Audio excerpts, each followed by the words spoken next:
Good evening, everybody, and welcome back to our 2021 Lenten Series, now into Eastertide, so our Lenten/Eastertide series. And this year, we are looking at the particular book from Forward Movement Publications called The Way of Love, A Practical Guide to Following Jesus.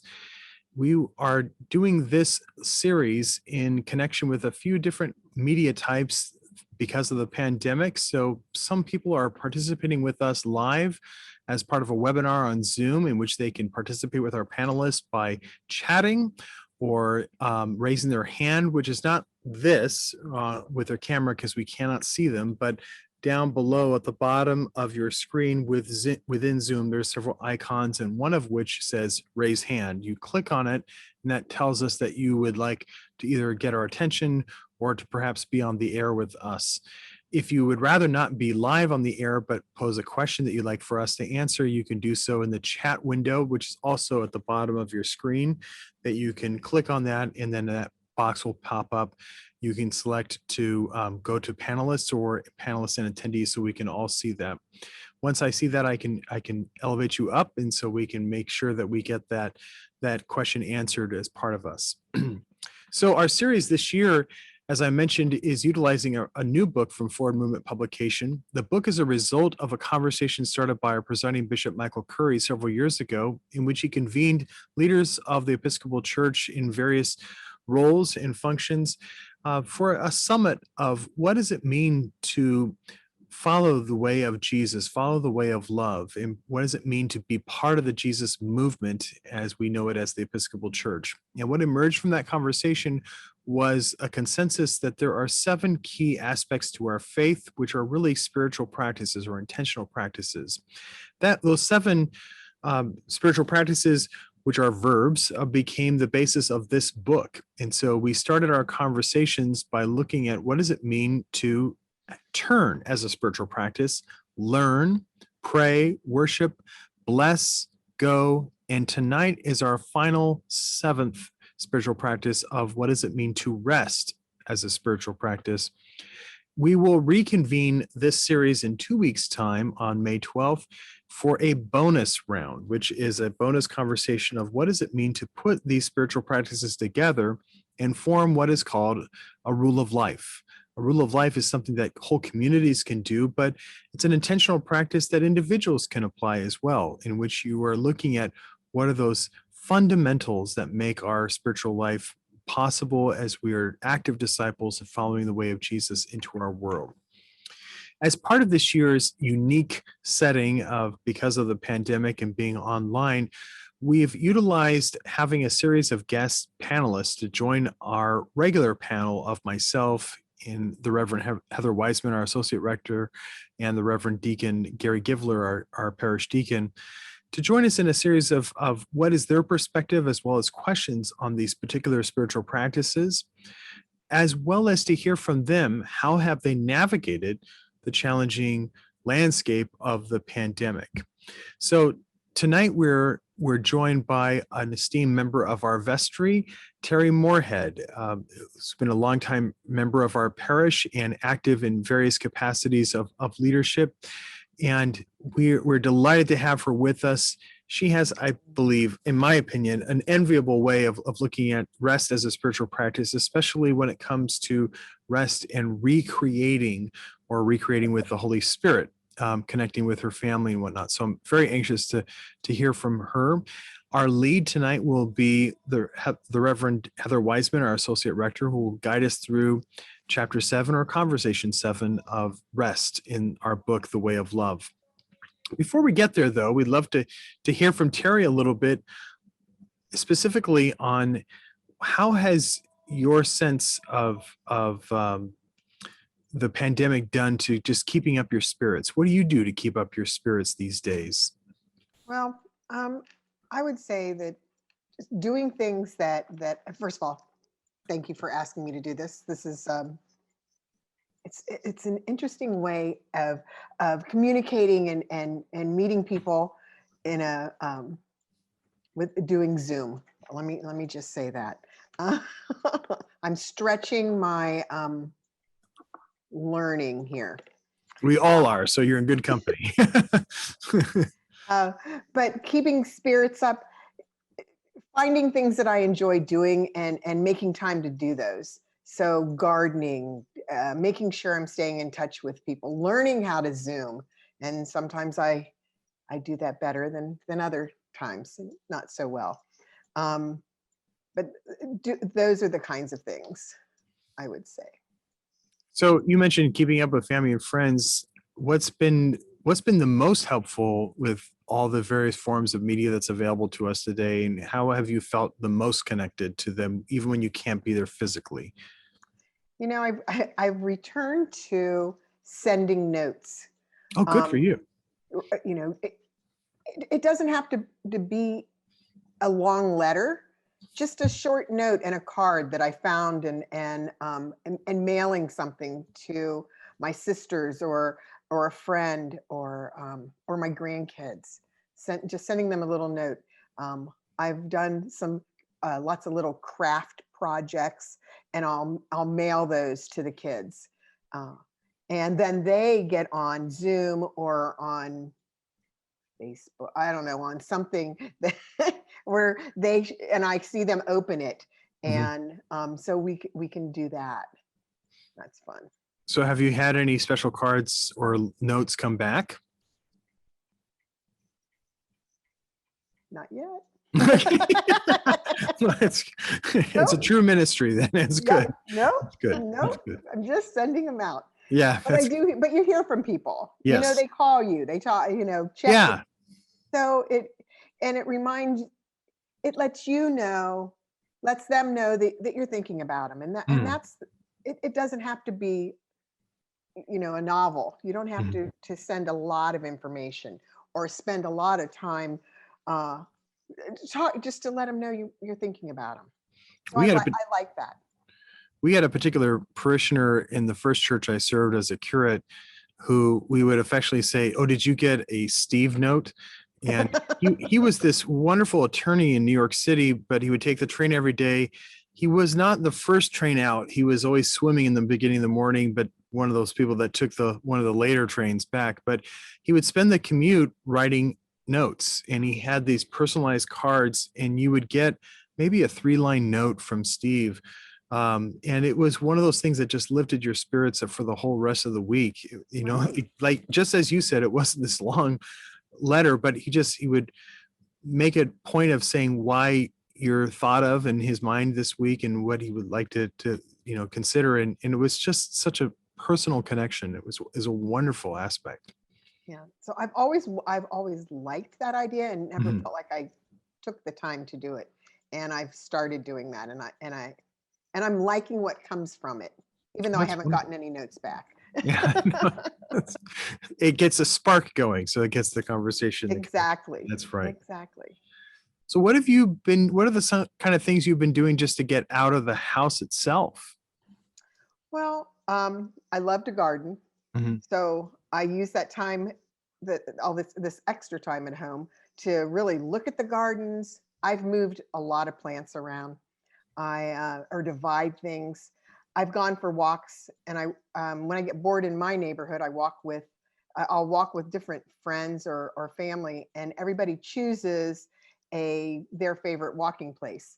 And so I've learned there's a walking trail in Milford. There's one walking around the grounds of Sim. There are a lot of different places that, frankly, I just didn't know about, that are not too far away. That Mhm. you can go different places to walk, and you're outside, so you can visit with people and touch base with them. Sure.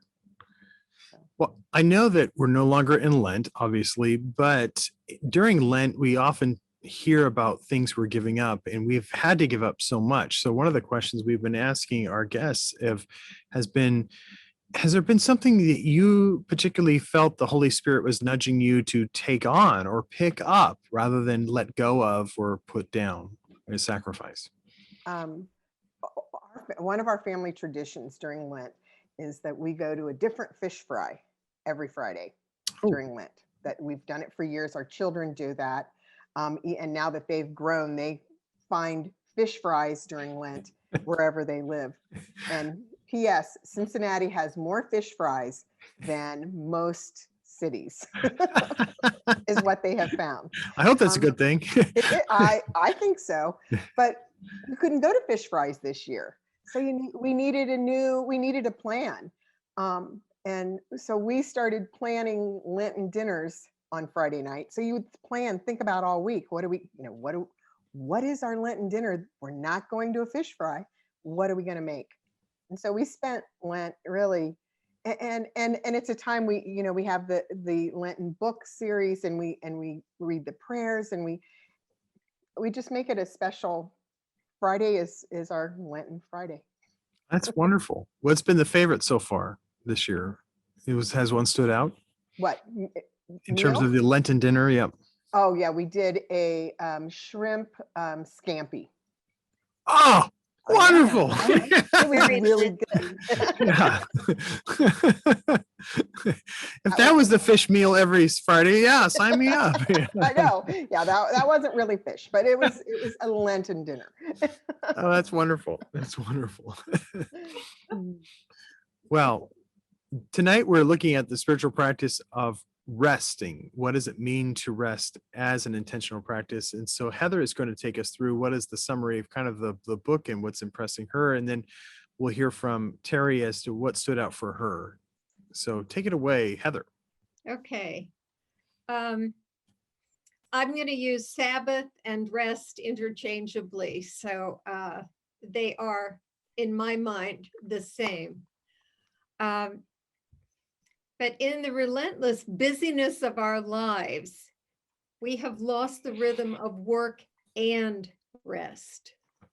When we are asked how we are, the first thing we respond is, I am busy, or I am so busy. But we wear it like a badge of honor, because if we're not busy, maybe we don't matter. But during this time of quarantine, when we balked at the restrictions imposed by the government and fear, our Women on the Journey Covenant group met on Zoom every Monday morning, starting last September, reading the book Sabbath by Wayne Muller. And he reminded us that Christians, Muslims, Jews, and Buddhists all call us to Sabbath time, that our life requires a rhythm of rest, whether it involves allowing fields to lie fallow or our bodies' needs to lie fallow, giving us time to restore our souls. And when you think of Exodus 20, where they say, remember the Sabbath day and keep it holy. 6 days you shall labor, but on the seventh day you will rest. And it talks about how in 6 days God made the earth and heaven, the sea, and all that is in them, but he rested on the seventh day. And when we stop our work on whatever is our seventh day, we acknowledge that our life is not defined by our work or productivity. Walter Brueggemann says, Sabbath provides a visible testimony that God is the center of life, that human production and consumption take place in a world ordered, blessed, and restrained by God of our creation. So part of making Sabbath a regular part of our life acknowledges that God is the center of our life. And in addition, Sabbath comes down to an act of trust, to daring to allow God to provide for our needs and for ourselves. And that's pretty difficult for most of us who struggle with either the concern of not having enough or those who struggle with what is enough. Learning to trust God is an ongoing challenge, particularly if we are prone to compulsive work habits. I remember some of the images of the earth after a short time of our staying at home, when people worked from home, traveling to grocery or drugstore only for essential items, and many factories shut down. There were not many cars on the road. And what happened was nature responded. And air became cleaner. Wildlife came out where they couldn't be because there were too many people around. But the animals that returned, there were bears spotted at Yosemite that hadn't been seen until lockdown. There were wild mountain goats that returned to a small town in Wales. Turtles that showed up on the empty beaches in Phuket, Thailand. And inside India, the Himalayas were visible for the first time in decades. So without our busyness and everything working full time, we got to see what the earth could look like. And I mean, even the canals in Venice, you could see fish. I mean, it's just amazing. There were all these pictures on the internet, and I just kept, scrolling through them because they were incredible. Without humans, the beaches are now clear. The water is clear. It's just amazing. So Sabbath rest is important for us and for the planet that we live in, this fragile earth, our island home, as we call it in Eucharistic Prayer C. So it is restorative both to the earth and to people, but it can be daunting. When we are tied to all of the electronics we carry around, our cell phones, our computers, our iPads, or whatever, we have a hard time imagining disconnecting from that and afraid that we might miss something.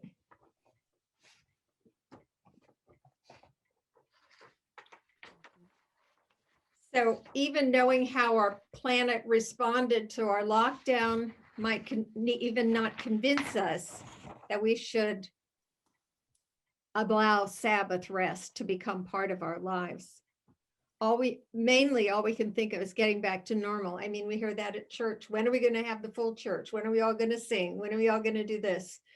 And we're not allowing ourselves the benefit that has been in some ways imposed on us to limit what we do, to limit our interactions, to limit our travel or whatever. We just want to get back to normal, whatever normal is.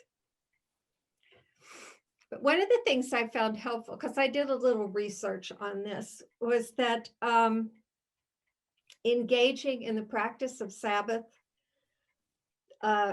we can expect it to be a few rough years before we actually do the whole thing, have a full day where we have Sabbath time. I read an article that Barbara Brown Taylor wrote about it, and she said this rabbi had told her it takes at least a couple of years of really working on it to get past what is our natural response. And she talked about how at first she thought, well, I really like gardening. If I garden, is that breaking Sabbath? Or if I'm scrolling through a catalog, am I shopping? Should I not be doing that? I mean, she just went over and over all kinds of things. But she said after about 3 years, she found that Sabbath was something she counted on the same way she counted on breathing or food or shelter. And she eventually got to the point where she felt like she could work as hard as she could 6 days a week. But on that 7th day, she counted on that 7th day to be her Sabbath. And it's become an extraordinarily important part of her life. Now, I'm not there. I'm somebody that when I decide I'm going to rest, I'm going to give myself Sabbath time, I go, the laundry needs to be done, or, see those dust bunnies over there or whatever, and I get distracted very quickly. So it's something that that I just have a rough time with. She's in her comments, she said, some people set aside 2 hours for Sabbath, and that's something, but they need about 10 times that to really consider it to be Sabbath. You know, if you're going to go hardcore Sabbath, you got to do 20, 24 hours of Sabbath time. And she said some people will, you know, take a ride in the car for a couple hours, you know, and call that Sabbath. And she said that's kind of like driving downtown and calling it Europe. It's not the same thing. So we would determine what Sabbath rest looks like individually, I think, or corporately, if, you know, a whole community or a whole church wanted to incorporate Sabbath, then that would require something that everyone would commit to. But I think one of the most important Bible verses about it is that Jesus never said to us, come unto me and I will give you rest, and then go back and take care of all those things that you were worried about in the first place. He said, come to me, all of you who are wearied and burdened, and I will give you rest. All of you, take my yoke and follow me and learn from me, because I am gentle and humble in heart, and you'll find rest for yourselves. My yoke is easy and my burden is light. And that to me is the call to Sabbath. Thank you so much. Sure. So Terry, what stood out for you as you were reading the chapter and the conversation from the book, and then also just kind of hearing Heather just now? What's impressing you or leaping out for you? Well, one thing was that the busyness piece that the book talks about, and the value that our culture puts on being busy. And like Heather said as well, I struggle with that and think if I'm not busy, I'm wasting time. I'm not being productive. And there's value. There's real value in taking that time off. The other piece that I really liked when it's in the book that it talked about, let me see, that when it's not that taking a nap, but it's a time to pray, to meditate, and to celebrate your blessings, celebrate your many blessings. And I like that. I like that concept of resting. Now, I thought when I read that, I thought, well, I'm not doing too badly. But then a whole day, I'm doing terrible. P.S. A whole day of resting, I'm not there yet. But I can do these little snippets at this point. You know, when I'm gardening or when I'm playing with my grandchildren or doing those things. But yeah, I'm not there yet either. And coming to terms with the value of that. And I think it is valuable. I believe that. Mm-hmm. So what is a time that you felt your rest really helped your spiritual growth? There are many times, you know, as an altar guild member, I come in on Saturdays sometimes to set up for Sunday for the communion and get everything ready. And I arrange the flowers on the altar.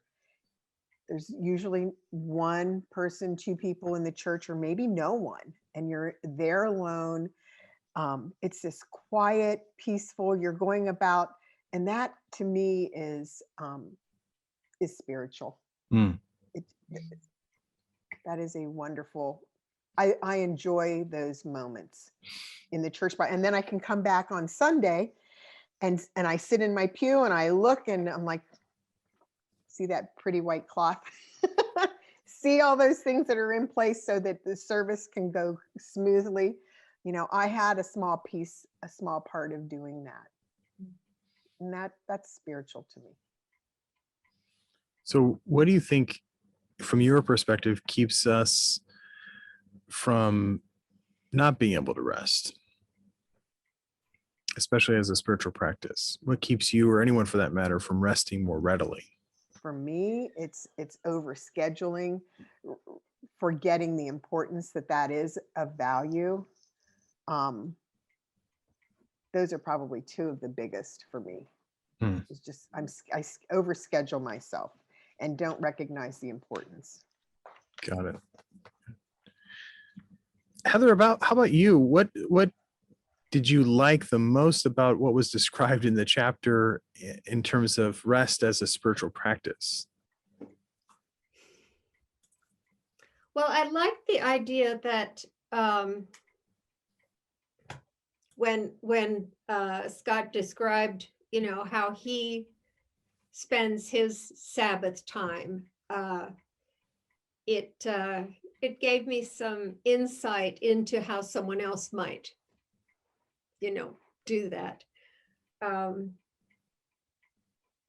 It still doesn't get me past the fact that, I will always find something to do.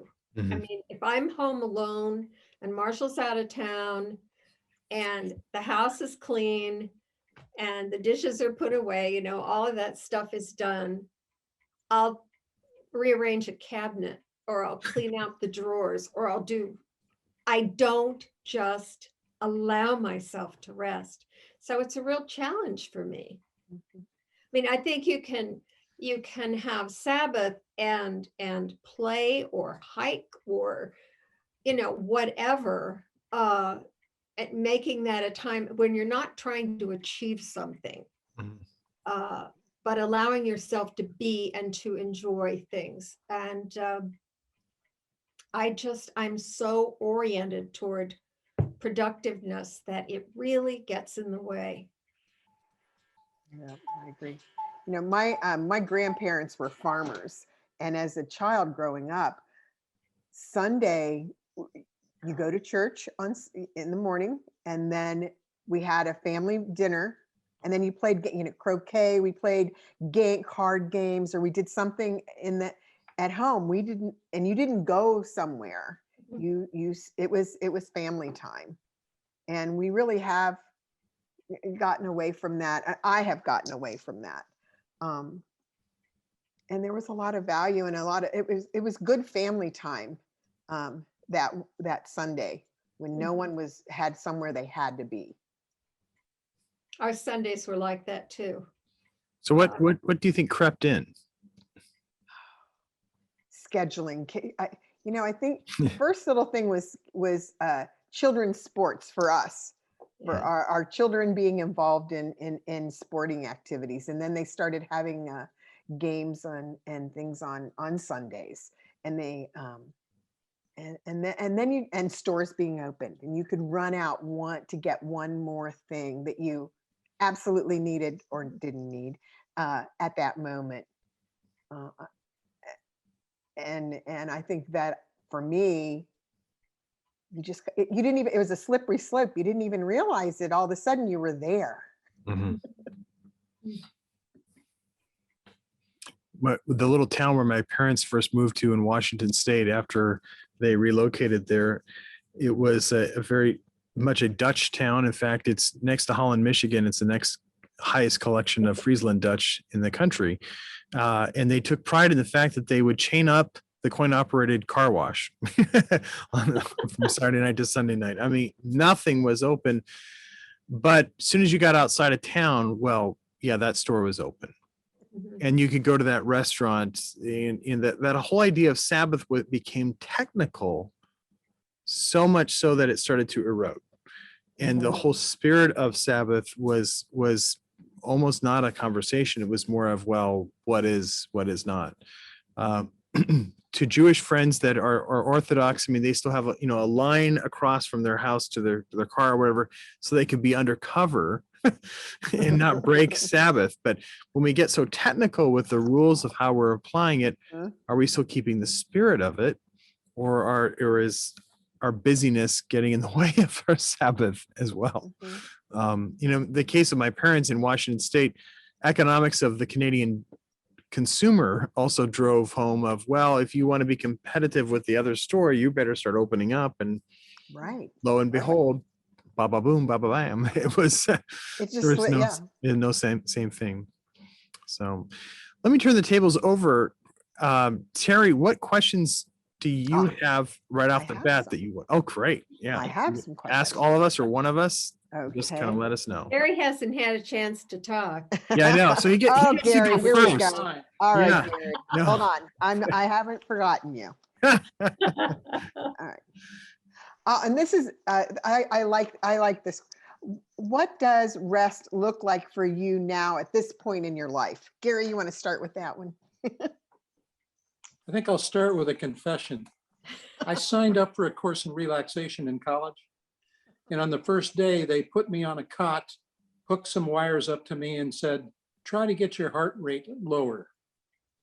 After 30 seconds on the cot, I ripped the wires off, ran over to the administration building, and opted out of the course. I grew up in a Presbyterian household. And in the Presbyterian church, we believed that everybody was predestined to go to heaven. At least the right people were. And you could determine who the right people were by who was working the hardest and who was the most frugal. I would hear things from people like idle hands or the devil's workshop. And so the Protestant work ethic kind of really sank in when I was younger. So when it comes to what relaxation is or rest is for me today, I think it's anything that doesn't look like work. And instead of, coming up with a rule that's one size fits all, I think rest is different for different people. I have a wife who isn't happy unless she has completed a long list of things in a single day. And then she feels like she's really done a good job. But for her, gardening, getting her hands in the dirt, making things grow and watching them grow, that's truly relaxing for her. And it's so different from what she did as a school teacher and staying up till 11 o'clock at night, grading papers and creating lesson plans. So for me, it's doing something that probably has no economic value. I went to some retreats at Canoga and found them to be, truly wonderful experiences. And they gave me a new place to think about things. And the rest allowed me to, get some more meaning and understanding into my life. If that helps. Yes. Heather? Okay. Repeat the question. Oh, what does rest look like for you now at this point in your life? Okay.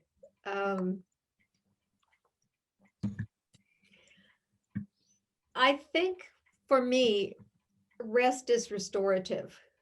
And so one of the things I love doing more than anything else is cooking and baking. When I was in the process of becoming a deacon and then a priest, I was asked, how do you take care of yourself? And I said, I cook.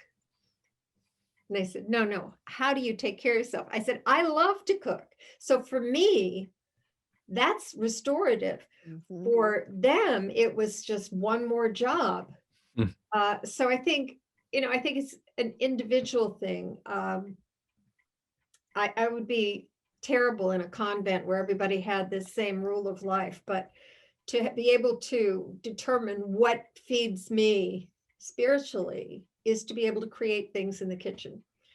I have been wanting to paint and do more sketching. I haven't taken the time to do it. It isn't that I don't have the time, I haven't taken the time. And I think I keep centering myself in the kitchen, and that's rest for me. Darren? I think rest, I love the idea of rest as restorative, and the idea of Sabbath, differentiating that as kind of renewal, and play, which I think is a word that we're kind of dancing around, is also recreating. Those are all quite different for me at this point. Like Heather, I mean, I actually enjoy cooking as something that just gets my mind off of things. And so even after all the Christmas services or Holy Week services, what I have always kind of liked as my own custom was to cook, even if I'm in sweats. You know, the major holiday foods of just having this elaborate feast. It was so much fun just to get fully into it and make this elaborate spread. Funny thing is, I'm not really hungry by the time we're going to serve it, but there was something just totally, restorative, as well as renewing, as well as recreating, just being able to do that, which is I'm hoping to be able to do on a little bit on my own sabbatical coming up. Rest in terms of just slowing down. The funny thing is, our cats in our household has slowed me down. I mean, kids kind of have its own schedule, but we at this point we have this routine of bringing our cats downstairs to which is our lower level of our raised ranch, and that's kind of the living room and my study area, and they hang out with me and they have kind of the supper, but it's more of also they're very particular and they will not let me do work at my desk at night. So they'll come over and they'll start saying, hey, pay attention to me. And so it's more of slowing down and having just to relax or just or hang out and have several hours of real intentional quiet time. And so rest has become kind of what I share with the cats in our household that way.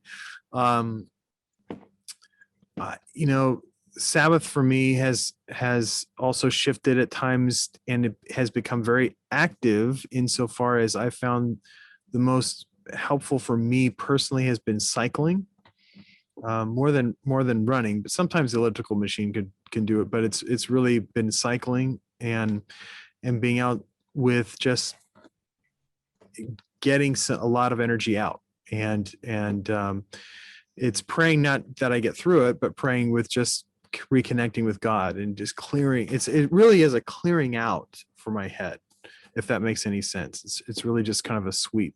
So that's been renewing as well. I mean, as people have kind of chuckled at the plans I have theoretically for sabbatical sound very active, but it's all the things that really are renewing and restorative for my own soul of what it means to travel and learn just for the sake of learning, and then again some cooking aspects and what it means to experience those things with family. So that's what I'm hoping to do. There's a plan A and a plan B and a plan C with that, but we'll see. What other questions do you have, Terry? Oh, I do have another question. Let's see. How has your sense of rest changed with the pandemic? Or I'm sorry, has it changed? Yeah. So this time we'll start with Heather and then we'll go to Gary and myself. Well, some rest has crept into my life with this pandemic, with a lot more time at home. I'm used to going into the church on Mondays and Tuesdays, and it's all been Zoom, and which is exhausting. I find a couple Zoom meetings in a day and I'm wiped out. But it has also freed up time because I don't have, even though it's not much travel time, I don't have travel time to and from the church. And I find finally I'm able to grab a book and read it just because. A book I wanted to read. It's just for my entertainment. It's not going to teach me anything necessarily or educate me in some way about some theological thing. And I hadn't been doing that because I'd been busy. And so in the past few months, I've read about 6 books that have just been for fun. And that's been wonderful. And I think in a way, taking time to do that can be considered as Sabbath time, as rest time. It's not something I'm required to do. It's not something that's going to make me a better person necessarily, or show that I work harder. It just, it's escaping to another world and That's just Sabbath. getting away. Yeah. How about you, Gary? You know, being retired, at least I thought I was retired. Me too. Yeah, I find that the pandemic cut me off from a lot of people. So unlike the other two curmudgeons in this group, I use Zoom, I use Facebook, I use FaceTime to connect with people that you lose connections with when you couldn't see them in person. And more than notes, I like to see their faces. Mhm. You know, to see their faces and the expressions on them without a mask is a wonderful thing. So it's actually kind of a form of rest to me to find out that, you know, people that I care about in this country and around the world, I've met a lot of people over time, are okay and they're coping. And, you know, to find out that we still care about each other and how we're doing. You're much less competitive in your 70s than you were, say, in your 40s or 50s. This is the, you know, the most productive time of your life. Mm. And when you get to 70s, you know, all you want is for everybody to be getting along okay. And so I find it very restful to connect with them. Mhm. And I think that's part of Sabbath too, to Mhm. take the time for people Yeah. as opposed to things and projects and work and things of that nature. I, I'm Aaron? not anti-tech. and I would say, you know, my retirement and the pandemic kind of happened at the same time. Right. And so it was a big change and getting used to having that time. But what I really liked about it is that there are so many things that I get to do or want to do versus all the things that I need to do. And that's been the biggest change for me Mm. since, and I don't know, it's kind of between, it's, you know, retirement and the pandemic. So it's kind of hard to separate the two. They came together. Yeah. Yeah. I've noticed that so many people at one time or another said, if I just had more time with my children, for Uh-huh. myself, just free time, life would be much better. And I've done nothing in the last year but hear them complain about it. Oh. Yeah. Are they complaining that they have still not enough time or that they have too much time? I think it's a complaint to go along with the times. I see. Before it was too little, now it's too much. Yeah. Yeah. Yeah. Yeah. Are you ready Derek? for my next question? I have Sure. another question. Okay. Okay, what do you feel are the differences between not working and rest as the book discusses? What is your opinion about Darren? that?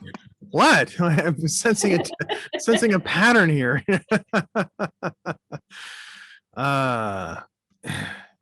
It's a hard one for me. I mean, it's one that I'm probably the most challenged by in terms of spiritual resting as a spiritual practice for me. For all the reasons you've all kind of described, it's kind of a combination of, I've always had this sense of I can rest when I get some things done. There's also a sense in me as someone who has had lifelong learning disabilities to tend to overcompensate. So tend to always overachieve, over push myself so that I'm not seen as that different person. And so that gets in the way at times. But sometimes not working is harder than resting for me. I mean, sitting down with the cats, I'm like, I really got to get this festering thing done. But okay, no, all right, I'll do that. I mean, going back to a previous question of Sabbath has changed for me also, even in the building. I mean, I was really the essential worker for a while during the pandemic here, and this took on almost a monastic feel. St. Thomas did, of what does it mean to be the steward of people's prayers and to bring them into our worship space, which had been corporate, but now needs to be representative. It's not just mine, but it is representative. And so it became a whole different dimension of not just personal prayer and not just all these other things, but what does it mean to have it as a sacred space too. And that's influenced just also how I preserve it for other people too, as that prayer time and Sabbath time. Sometimes the not working piece is learning to forgive that it's not going to get done too. And the pandemic has forced that, believe it or not. I mean, I found there's been less time. And I think a lot of people on the surface would probably not see, well, how you have less time. It's more of, we've had to learn so much in this year. And really take on a whole other dimension of having another congregation, really. I mean, of having a digital congregation and then also meeting people's needs. So sometimes that rest has been just the intentionality of just, I will have to wait, or that will have to wait, and put it down. That's hard. And that's been a challenge. So it's been a long Lent that way.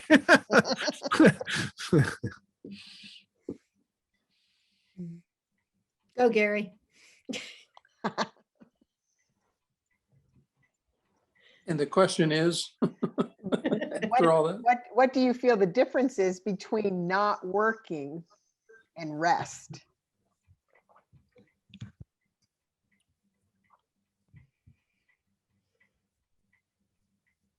for me, not working is a bad thing. And I was always taught that rest is the reward for those who have been productive.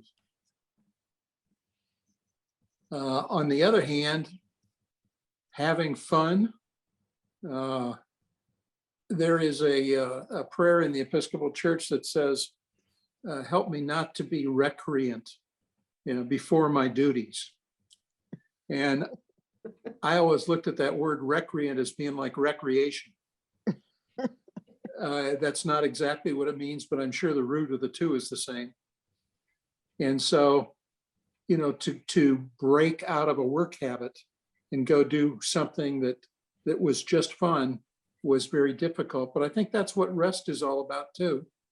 It's, allowing yourself, permitting yourself to just enjoy life, to pay attention to the spring flowers that you're usually moving too fast to see, to realize what the sun feels like on your skin again for a while, to take a look at nature. And I associate a lot of rest with, focusing on animals. I'm a photographer. I like to do that. And I spent one whole winter in Florida after I retired, filming large birds in the Florida swamp. Great fun. So not working was difficult. Easing into retirement was difficult because I felt so guilty about it all the time. And I think that's also part of getting to Sabbath, is setting that guilt aside. I agree. Yeah. And for me, rest, what I've had a lot of time to think about this. And so, I really think that for me, that rest means that rejuvenation, and doing things to improve your mental health, and that feed your spirit. That's what I, through all of this and through my reading of the book, that's become my definition of rest. That's a good one. Yeah. Heather, you should have had time by now. Yeah, okay. Well, I retired from my job in corporate America and immediately went to seminary and got out of seminary and was a priest and worked for 11 years at another congregation and left there and went back to school so I could learn how to do interim ministry. And then did interim ministry for almost 2 years. And then I said, okay, I'm done. I'm going to retire. And then Darren called. And so here I am. I haven't been able to stop working yet. But the difference for me is that there are things I want to do that I'm not doing now. And so that rest is something that I'm starting to consider more and more. And I remember it was a discovery for me to say, well, Sunday's not my Sabbath, but Sunday's a work day. Right. It's wonderful work. It's glorious work. And I love it, but it's not Right. It's not my Sabbath. So I have another day of the week that is my Sabbath, however poorly I keep it. I do have that. And I'm starting to stretch myself a little bit in that direction. I do think play.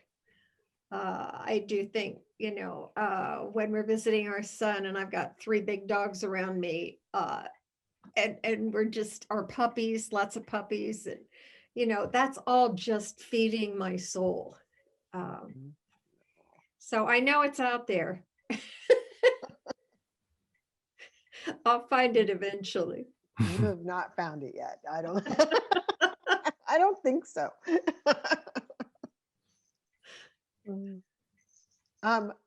That brings me to my other question, and I thought about this one a lot. What is the difference between rest and play? Well, we start with you, Terry. What do you think of the differences? Well, it is such an interesting question because I really think it is it's how you approach it, because I think play, I was thinking of play as a fun experience, and rest is more purposeful. But then I think they can be interchangeable. I have a neighbor who works 50 hours plus a week, and he loves to play golf. And I would offer that when he gets on that golf course, he is resting and he is playing. He's doing both at the same time. I mean, I think it's restorative for him in that situation. I feel like working in my garden is it's not a task to do. When I look at all those weeds, I get out there and I sit down in the dirt and you're digging them out, and for me that's restorative. So but it's also kind of play. So I think it's a frame of mind, that whether it is play or rest. I think if we're trying to accomplish something that we can, say, well, I've done this, that's more work than rest. But I think, I used to love to go out. I hate gardening, but we had an herb garden, and I would go sit on one of the stones in the middle of that garden and I would weed it, and I would love it because it smelled so good and it looked great. And it also was a small enough area that didn't require that much work. but I would come in smelling of all these herbs that I'd been around, and it was wonderful. It was lovely. It was kind of play. Nobody was around, so I could just let my mind wander, and just feel blessed. I mean, I really did. Being in that place was lovely. Now I have an herb garden. I don't bother with it. Marshall takes care of all the gardens around here. But there is just that sense of, isn't this lovely? Aren't these wonderful? And the smells. and they were all things I used in cooking, so they were important that way too. But it wasn't to achieve anything. It was just because it felt good and it smelled good, and I smelled good when I was done. How about you, Gary? I have a little different take on that. Rest for me is what happens when you overexert or you become exhausted and you're forced to stop motion and allow your body to restore itself. So rest for me is like coming to rest. It's actually stopping doing everything else. The second one, I think, is what people have the most trouble with, and that is play. And they don't know how to play, or they don't feel right playing, or they think it's a bad thing to play. But it's the participation in something that's joyful to you. It may involve physical exertion, like a golf game or a tennis game, but there is no economic return to it. There's only that part of your brain that experiences pleasure from it. Yeah. And it's okay. And it is okay. Marshall and I play backgammon almost every night, and it's just a time to be together. I usually win, which is nice. But that's just an added benefit. It's a time to just be together with nothing else making a demand on us, and sharing the day and trash talking a lot about beating the other person. It's play and it's fun, and I think it's good for us. Darren? It's interesting. Right now with the pandemic, one of the things that we use thanks to technology is we get to talk to our daughter in college through FaceTime every day. And one of the things she kind of enjoys doing towards the end of the night is playing certain games on your phone together, the game pigeon, in which you're playing this different games back and forth, either Pong or, you could do darts, even you could do sea battle, you can do Connect Four like the regular game, but you're doing it back and forth, and that's kind of fun. I've actually someone who didn't grow up with a lot of competitive sports around me, and so play always was this idea of imaginative play, and something that I was a big part of my life because I grew up in a neighborhood with not a lot of kids. So a lot of time just to play in my head, so to speak, and imagine things around. For an ESTJ, that's kind of hard to do. I mean, that's you're not usually doing that, but that's always helped me see play as recreating and revisioning and reimagining, and giving myself permission at times to do that even during the day. It's not exactly daydreaming, it's visioning, and it's imagining, and it's recreating. Sometimes you can do it too much, and it's kind of a business thing of just rehearsing scenarios or conversations in your head. But sometimes it really is imagining what it could be and having the Holy Spirit come in to help kind of guide that process along. But imaginative play has been a big part of how I've looked at play as totally recreating and recreative. but like Gary, I find rest to be that which is restorative. And again, that idea of Sabbath being the whole enchilada of what do we need in order for it to be renewed and to do it in communion with God. So restorative rest as a difference. I mean, one of the things that's different in the pandemic is I have a wife who's on a crusade to make sure I'm getting enough sleep. And yeah, it's but the pandemic has really forced that I have a lot more sleep, and for the first time since my early 20s, it also disrupted a rhythm that I had on Sundays. I mean, we all kind of joke about it, but it was hard to not wake up going, why am I not at church? And what's going on? And that was not restorative. It was needing to find a different way to find Sabbath. It was needing a time to find work, but also then to replay of what does it mean to be in the building. I found it was really important to be here at some point on that day just to reconnect. So rest sometimes really is a physical thing for me of just stopping and whatnot. But at times, if I'm not careful with how to set it up properly, it's not doing what it's meant to do. So I think what hopefully people are hearing is it's a work in progress for all of us. And we may think, well, this is a given. We all know how to rest, but to really do it justice as a spiritual practice, no. And I I'm one. I mean, I this is the hardest probably of all the spiritual practices we've explored for me to get my hands and head wrapped around. So I'm it's just as hard for me as a priest as anybody else. Me too. Yeah. I thought I was doing okay, but there's Oh. clearly work to do. There's clearly work to do. Yeah. Yeah. But,